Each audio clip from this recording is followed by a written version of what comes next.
Boris Johnson's dramatic last-minute intervention at a rally in support of the Conservatives and Rishi Sunak last night came as quite a surprise to many people. The former Prime Minister greeted by cheers, applause and chants of Boris before he warned of what he called the disaster of a potential Labour victory. And Work and Pensions Secretary Mel Stride is back. He joins us on Good Morning Britain for the 7th time since the general election was announced. Without Mr Stride, there would have basically been no Conservative campaign. I mean, stalwart. I mean, what an understatement. Not here on Good Morning Britain. Welcome back. How are you feeling as the countdown is now on? Good morning. Less than 24 hours, and here you are. Morning.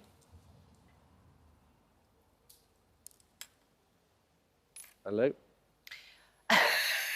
Don't tell me that for the 7th time we're not going to actually be able to hear from you, Mel Stride. Can you hear us down there in Devon? Yes, I can hear you down here in sunny Devon. Yes, good morning. Marvellous. I wanted to ask you how you're feeling with the polls looking like this could be a bigger majority for the Labour Party in this election than in 1997 and the Blair landslide. Yeah, I think if the polls are right, and there's no reason to believe that they're not, and they have been pretty consistent for some time now, that is the likely outcome, that we're going to see the largest landslide in British electoral history. And I think that's why it's particularly important tomorrow that those who are perhaps thinking of reform but have voted Conservative in the past, are thinking about Lib Dem but have voted Tory in the past, are thinking about us, do so, because we're going to need to hold that government to account. Now, that's something that I feel very strongly about because I was chair of the Treasury Select Committee for 3 years and I've been involved in holding government to account in the past. And it really, really matters. And I am quite fearful that we may otherwise be handing Keir Starmer a blank cheque. And given that he's going to be bringing in votes for 16-year-olds and so on, we could be looking at a government here for 5, 10 years. And I just think it's really important that people tomorrow recognise this isn't a by-election. This is a big, serious moment, and we need enough Conservatives in Parliament to hold this government to account and to scrutinise it. I just want to explain to viewers that because, as they will notice, there is a technical delay on the line, we can't interrupt your answers. They may be very grateful, and you might be as well. But I just want to point out and ask you, that's the first time I've heard a concession speech from a sitting government minister the day before an election rather than the day after a general election. So, look, Susanna, we're going to fight for every single vote over the next 24 hours. We're here to continuously put across our positive message of the things we've achieved in government, to point out that under us we're going to be getting taxes down, and that under Labour, those taxes are going to go up. They're going to raise your pension. Keir Starmer only yesterday confirmed that the retirement tax will be going ahead. That's millions of pensioners now having to pay income tax who wouldn't have had to have paid that before. So there's a lot at stake. But the realities of where the polls are fairly clear. And that's why I think it's very important that people think very carefully tomorrow about making sure we don't have a completely untrammelled Labour Party who have such a vast majority that they cannot in any way be held to account over what will be at least 5 years and maybe even longer. It's quite striking in today's Daily Telegraph. The former Home Secretary, Suella Braverman, says the election is over. And she says we need to prepare for the reality and frustration of opposition. But the front page has former Prime Minister Boris Johnson saying it's not too late to stop Labour. I have to admit, Mr Stride, I thought you were going to be coming on the programme to say Boris Johnson is right, it's not too late. Whereas from this interview, you seem to be agreeing with Suella Braverman that it's over. So what I'm saying, Ed, is very clear, which is that all the polls are pointing to one very clear conclusion tomorrow, a Labour government with a huge, huge majority. But what I am also saying, this is where I agree with Boris, is that it is not too late to make sure that we have an opposition in there, Conservative MPs who are able to hold that government to account. Look, in 6 months' time, the shine will have gone off Labour. Trust me, I'm absolutely sure of that. Taxes will have gone up as clear as night follows day. They won't get on top of illegal migration. They'll have scrapped the Rwanda policy, which will take away any deterrent. We've got migrants in Calais at the moment just waiting for a Labour government in order to come over to our country, and that's going to add to those problems. Under those circumstances, people in 6 months' time are going to be looking to opposition parties to hold that government to account, and that's now what's at stake in the ballot tomorrow. The normal thing which happens when a party is losing, and you are kind of accepting in this interview that you're not going to win a majority, it's only about the scale of Labour's majority, is to start the discussion about what went wrong. And from what I hear, almost all your cabinet colleagues think calling the election early before the summer was a mistake. It would have been better to have waited longer for the economy to improve, to get the Rwanda flights off.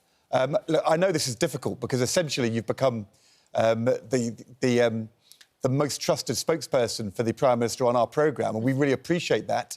So I know you aren't going to want to start that post-mortem yet, but in retrospect, it's kind of true, isn't it? Going early has not worked at all. It's not shifted the opinion polls at all. Well, Ed, it's very difficult, of course, to know what the counterfactual would have yielded. But you're absolutely right when I think you're suggesting that now is not the time for the post-mortem. We need to see the result tomorrow, clearly. We will fight for every single vote up and down the country.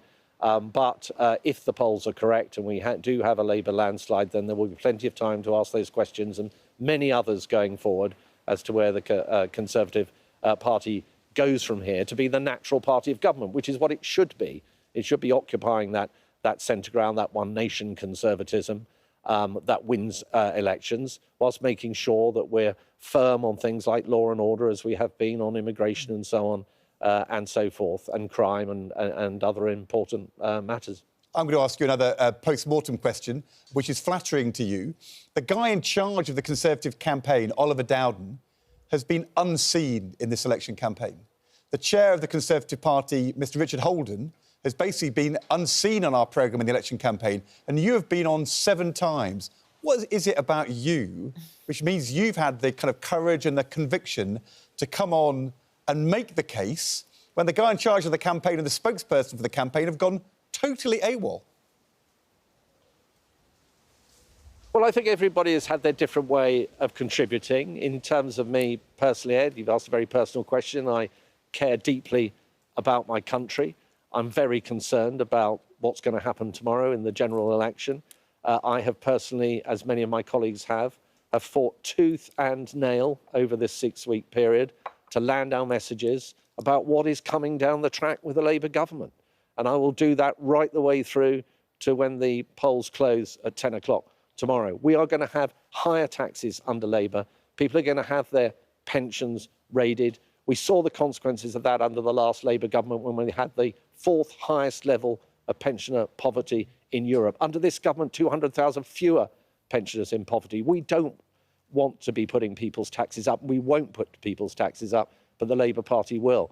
And I just want to be out there, and it's a great privilege to have been on your show so many times to speak to your listeners about that. Well, I didn't mean to interrupt you when you were paying tribute to our show and to our viewers, because we very much appreciate your company on the show. Thanks very much indeed, Mel Stride. But before you go, I do have to point out, you are part of a government that has introduced the highest tax burden on people for 70 years. You say that Labour will introduce a retirement tax. It's literally not a plan that Labour have. I mean, the reason that some pensioners might be drawn into paying tax is, of course, because the tax thresholds got frozen under your Chancellor. There's a lot of kind of, even though we had a delay on the line, it meant I couldn't interrupt, but I just need to, make it clear, not everything that you said in the last interview we do with you before this election stand up to scrutiny. But we appreciate you doing it. Thank you very much indeed. Can I come back? Well, can you I can come come back if you tell the truth, Mel Stride. You can come back. No, absolutely. And the truth, Susanna, is that the tax burden has risen because we spent 400 billion supporting the economy. The IFS makes it clear the future, which is what this is about, will see the Labour Party with the highest tax burden in our history. That's the IFS. Well, they certainly saying inherit that. In terms it, of yes. pensioners falling into tax, Yeah. you have a choice. You can Okay. either protect them from being dragged into tax, which is what we will do, or you can not protect them, which is what the But it's Labour Party about will do in frozen office. thresholds under your Pensioners government. Mr. will pay Stride, more I mean, tax under Labour. 700,000 more But pensioners came into paying tax last year alone. Anyway, talking about coming back, because we love you on our programme, why don't you come back on Friday morning between 6 and 9:30 in the morning That's right. with Susanna and me, and then we can start the post-mortem. Well, it feels like we started it already, but we can continue the post-mortem. Mel Stride, thank you very much indeed. We'll see you Friday morning. Yeah. To be continued. To Thank be you. continued in some way, shape or form.